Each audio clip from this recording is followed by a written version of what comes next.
Hello students, इस fourth unit की में बात करेंगे हम पार्ट ए के 4 यूनिट एंटरप्रेन्योरियल स्किल्स। आपको पता है हमें जो ये हमने एम्प्लॉयबिलिटी स्किल्स है, ये एम्प्लॉयबिलिटी स्किल्स पढ़ रहे हैं हम। तो इनका जो स्किल सब्जेक्ट पढ़ रहे हैं इसका एक यूज़ है। इनका यूज़ क्या है? हमें इंडिविजुअल्स को या अपनी सोसाइटी को बहुत सारे एंटरप्रेन्योर्स देने हैं।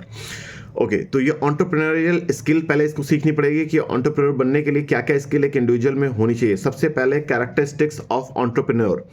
इनोवेशन, आपको एक इनोवेटिव होना है। आपको इनोवेशन करना है। आपके आसपास कौन सी चीज़ों की नीड है या कौन सी चीज़ों में आप इनोवेशन कर सकते हैं, इसके बारे में जानना सबसे पहली नीड है इनोवेशन। तो आपको इनोवेटिव होना पड़ेगा।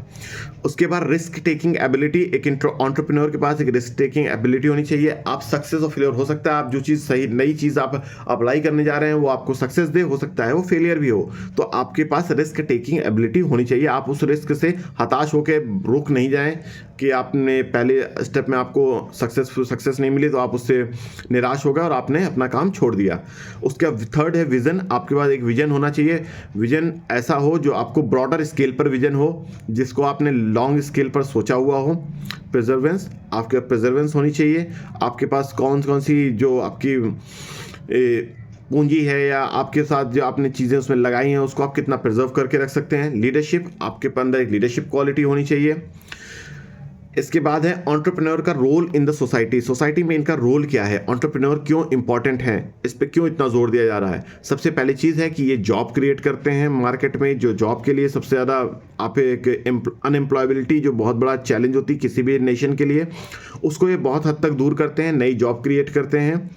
इनोवेशन, नई चीज़ों नई तकनीक का इनोवेट करते हैं, चीज़ों को दुनिया को दूसरे तरीके से सोचना सिखाते हैं। इकोनॉमिकल ग्रोथ में काम करते हैं। इकोनॉमिकल ग्रोथ होती है जब आपको पता है ज़्यादा जॉब्स क्रिएट होंगी, ज़्यादा इकोनॉमिकल वैल्यू बढ़ेगी। आप सैलरी देंगे उनको, वो सैलरी बाज़ार में जाएगी, बाज़ार में यूज़ होगी और देश की इकोनॉमिकल ग्रोथ होगी। सोशल चेंज, सोशली आप एक चेंज लेकर के आते हैं।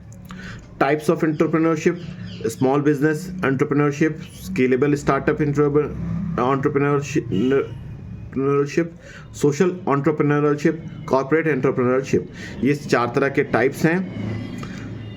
इसका प्रोसेस क्या है? सबसे पहले आइडिया जनरेशन होता है। आप एक आइडिया को जनरेट करते हैं, मार्केट को रिसर्च करते हैं, बिजनेस की प्लानिंग करते हैं, अपनी फंडिंग को देखते हैं, फिर उसको एग्जीक्यूट करते हैं और फिर ग्रोथ की तरफ जाते हैं। क्वालिटीज़ क्या होनी चाहिए एक एंटरप्रेन्योर में? कैरेक्टरिस्टिक्स की बात की थी, ये कैरेक्टरिस्टिक्स होनी चाहिए और एक क्वालिटीज़ होनी चाहिए कि कैरेक्टरिस्टिक्स आपको 4-5 ही चाहिए कि 4-5 चीज़ें आपके पास हैं। आपको इनोवेटिव एबिलिटी है, आपका रिस्क टेकिंग एबिलिटी है, विजन है, प्रिजर्वेंस है, लीडरशिप है, तो आप कर लोगे, आप एक बन सकते हो। लेकिन आपको और कौन कौन सी क्वालिटीज़ उसमें होनी चाहिए?